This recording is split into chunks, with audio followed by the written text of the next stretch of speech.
welcome to my show. Thank you. So, I wanted to ask you questions about relationships. Are you okay with that? Let's do it. Okay. Let's do it. All right. So, as a 29-year-old young man, right?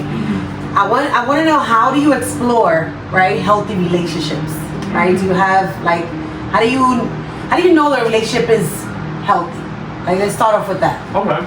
I would say definitely that you make sure that each other is heard in the relationship. I think that's very important.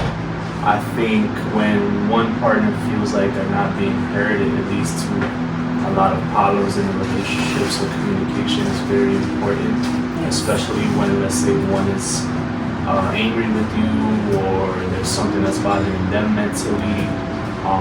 You want to make sure that they feel comfortable to open up enough to divulge that to you in the relationship, and vice versa. So I think that's a good example of a healthy relationship. Encouraging each other. Let's say a partner wants to, needs motivation to do what they want in their life, career-wise or hobby-wise. A good partner is there to motivate them to be a better person. I feel like that's what I have in my relationship as well. That's good. That's good. So that's good that you say that, because sometimes you just need a partner to listen, right? Just to be there to listen to you, right? You don't need anything else but someone there just to listen to you and to hear you out. So that's great. So what does healthy relationship look like to you? I know you mentioned somehow, somewhat, yes. But just what's the model of a healthy relationship for you? Model, I would say, like I said, communication is key, but also being comfortable in each other's presence. Even you don't have to say anything. Even each other's presence is enough. Yes. Just sitting there in silence, doing what each other has to do. I feel like that's healthy. A lot of people feel like maybe in some relationships, if that happens, there's something. Okay, hold on a second. What does a healthy relationship look like to you? I know you just mentioned that some of the things that you feel like a healthy relationship can be like. But what does it mean to you to be in a healthy relationship? Mm-hmm. To me, like I said earlier, communication is very important. I also feel like you're able to be in each other's presence comfortably. Sitting in silence, even if you guys are just there hanging out, doing what each other has to do, and nothing is said, but you still feel like you're heard. I feel like a lot of people may think in some relationships that's a bad thing, like, oh, why are you not giving me enough attention, or why are you not speaking to me? But I think sometimes silence is enough. Yes, I think just the vibration, right? Yeah. If you feel like today is a day that I want some silence, right? And I want just to be in peace. Yeah. And even if we're next to each other, I think that to me is that's a good sign of healthy relationship, because you guys are both comfortable in just being in each other's presence. Exactly. So, thank you for mentioning that. For sure. So how do you usually handle conflict or disagreements? Not my children, right?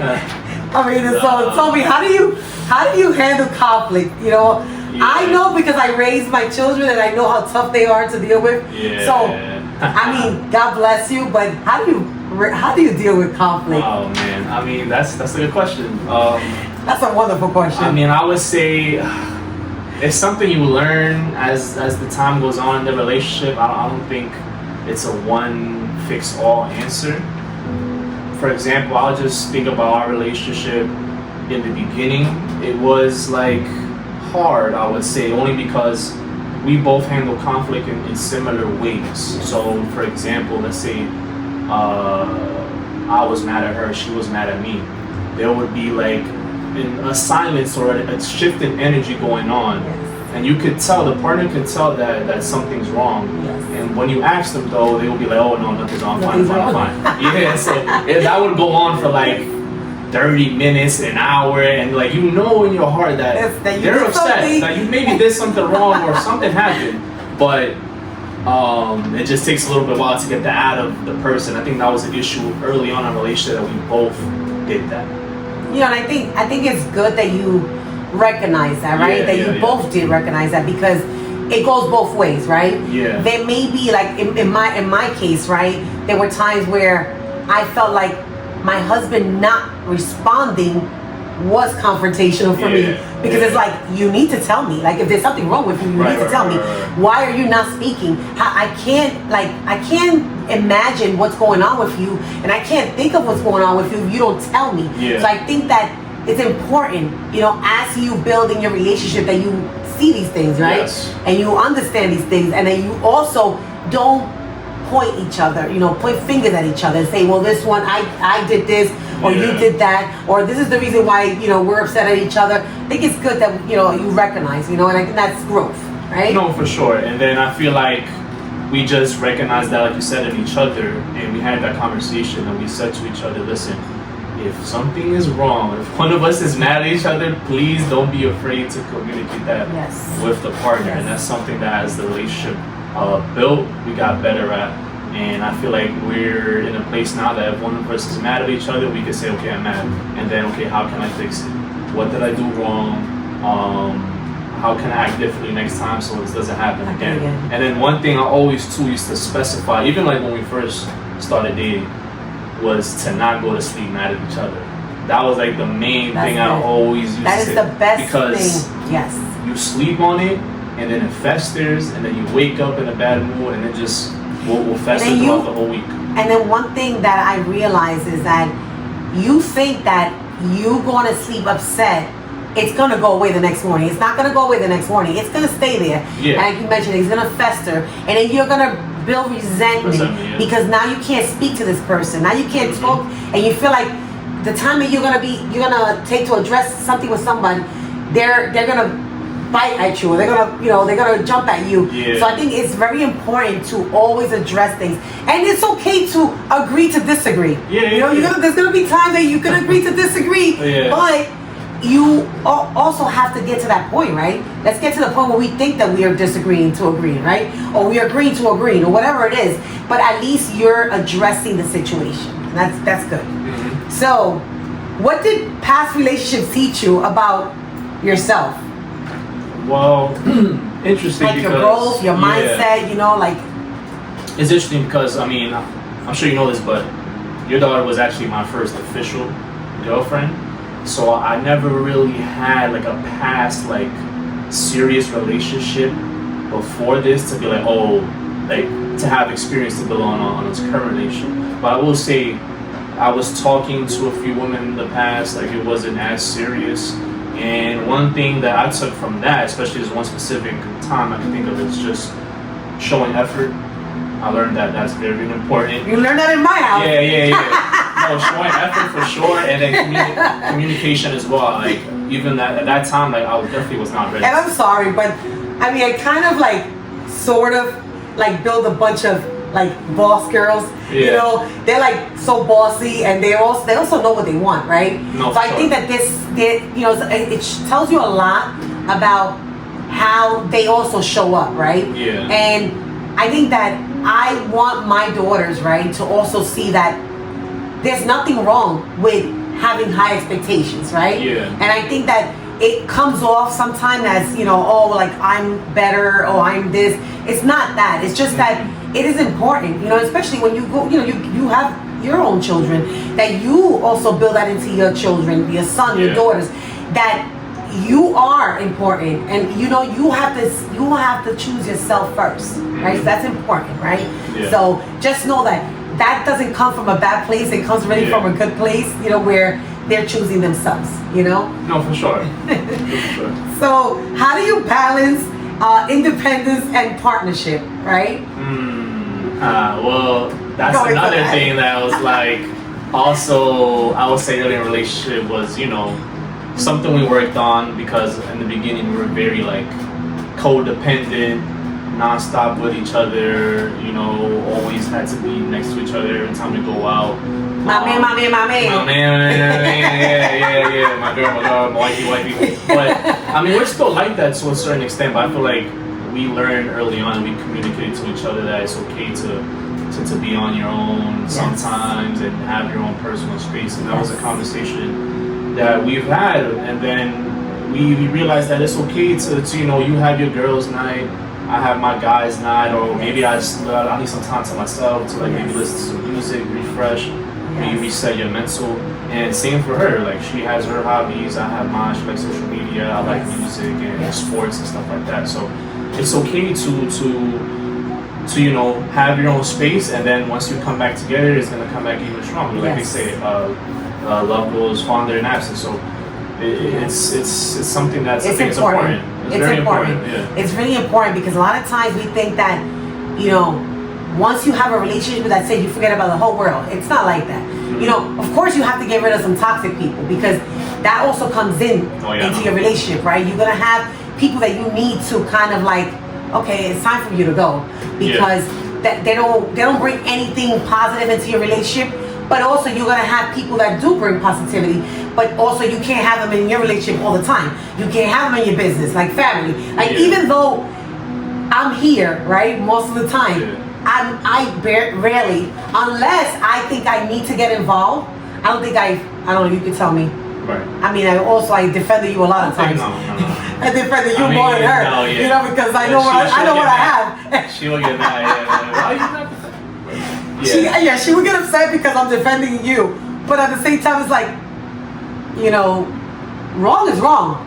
You know, and I'm not gonna defend something that's wrong. Right. You know, so that's the only time I'm gonna get involved. When I see something is not correct and something is not right, like, I need to let you know. I need to check you. And although you're my child, you know, I need to let you know this is something that you're not doing. This is not something positive. I don't see this as something that I raised you to do, right? And I think that's the only time where I would definitely get involved and say something. But other than that, I think it's important that you as a couple, you have that healthy relationship where you keep the people that are providing you with a toxic energy out of your relationship. You know, I've definitely, you know, I've cut people off already too that weren't like serving us. So I understand it's hard, but it's something I feel like that's important to the relationship. Like, it's hard, but you have to do it. And then just to preface before too, about I mean, we're still very close. Like they'll get into this. Me, Kathleen, that's her name. We're very like locked in still, and even to some other relationships, Kathleen. Even some people still think that we're still, you know, too close together, but I feel like we still have our time for independence, and we make it work for our relationship. And I will say that, and I still love her. So obviously, I want to spend time with her. Of course, and she wants to spend time with me, so it's okay. But you need to have a balance. You need to have that balance. Everything is balanced. Yeah, so that's good. Balance is good, and it's healthy too. Yeah. So, what makes you feel respected and valued in your relationship? Like, what helps you understand, like, you know, like what is your love language, and what makes you feel like, you know, you're valued? Well, I feel like my love language is something I learned as I got older. Maybe before, I feel like I always thought it was like maybe like physical touch and, you know, things like that. But I learned now that it's really gift giving. That's a big one. I didn't even realize that I was like, but that's a big one for me. I like to, like, you know, receive gifts and also give gifts. That's my showing appreciation for me. Okay. Also, words of affirmation. That's a big one for me as well. That's great. You know, telling me that how you feel about me, how much you love me, or that I'm doing great in whatever I'm doing. They'll say, oh, don't worry. Or you're feeling down? Don't worry, babe. You got this. You're gonna pursue your dream. You know. And don't forget the cooking. Now. Oh, not for nothing. That's like. I mean, that you know. That goes without saying. Man's, what is it? The way to a man's heart is through his stomach. Yeah. And let me tell you, what is it? She's eating that up. She's eating that up because, no, for sure. You know, not because she's my daughter, but she cooks good. She throws down. Like she really throws down. I'll tell you that right now. She throws down. Yes. That's a big part. Listen, I eat good. That's all I got to say. You're a healthy eater. But no, and not only do you eat good, you know, it makes it downstairs. Oh, you know, so we're not mad at you. Pop in sometimes, we're like, oh, we got a little. What's this here? Let me just. But yeah. Definitely words of affirmation, gift giving, physical touch as well, and then also, I just like to feel heard. I like to feel seen, especially if like there's something bothering me. I like to like feel comfortable enough to open up and show my emotions, even though as a quote unquote man, it's not really like it's frowned upon to show your emotions. But I feel like if somebody in your relationship makes you feel comfortable enough to do that, then you're doing something right. So I want you to tell me, as a 29-year-old, all right, and you mentioned that this is your first like real relationship. Real serious relationship, yeah. What advice would you give To the people? to a young man your age that's seeking to build a healthy relationship? What to look for and all the signs to avoid? Well, what to look for, I would say definitely the relationship where her family is very important. You want somebody that's very family oriented, because that will bleed into the relationship if they do care about the family or if they don't. Kathleen's a very caring person, and you can see that in how she looks out for everybody in her family. For you, her sisters, how she always shows up for everybody, no matter what it is. Even if she doesn't want to, she shows up. So I feel like if you find somebody with that trait, you're already in a great position to be in finding a long-term partner. I would say somebody who is ambitious as well. That's a good sign. Somebody that wants to build something for themselves as well, and in the future with their partner. Somebody that's God-fearing also. Spiritual aspect is very important too, as well as the physical. And I would say advice. I would say don't be afraid to show effort and to show that you care about that person. I feel like nowadays it's very like the thing is to be like and then to be nonchalant. Like that's the thing. Like, oh, I'm too cool. Everybody's too cool to show that they. And and I think I think that and this is the advice that I would give to a young man that's looking to find a genuine connection with a woman, right? Don't be afraid to tell her she's beautiful. Like, I've heard in the past, well, I can't tell you that that you're beautiful because I don't want it to go to your head. Right. Guess what? It's been in my head, and it's gonna stay in my head. Like, I know I'm beautiful. I know I look good. I didn't have to hear it from you. And Alec can tell you, my daughters know they're beautiful because I've been telling them little girls since confidence is the confidence in this house is like okay. Because I've been telling my daughters that they were beautiful. So don't be afraid. Don't be afraid to tell them, because although they know they're beautiful, they want to hear it. They do. Like, they want to hear that they're beautiful. They want to hear, that they're appreciated, that they're cared for. And they also, the little things, right? And remember, money is not everything. I know that you mentioned the gifts, right? But even when you guys were not, were not making money, and you guys were, in a small space, just your comfort and being there for each other, and looking out for each other, I think that goes a long way. When you were down, she was up, and when you're up, she's down, and and everything that you've built together, I think it's gonna come to fruition. And I think that it's good when you have a relationship like that where you have gone through struggles. And now you've wow, I remember when this is where we lived. I remember this is what we did. I remember that we were scraping, off the bottom of the barrel, and now, started from the bottom. Now we're here. So I think I'm very proud of you. Thank you. And Thank you. like you mentioned before, you're like my son. And I love you, and I love you very dearly. And I do appreciate you taking the time to be vulnerable, Of course. in this space. Anytime. Thank you. I love you too. This is a great platform you have, so I'm just grateful to be a part of it. Thank you. Thank you for coming. For sure. Thank you.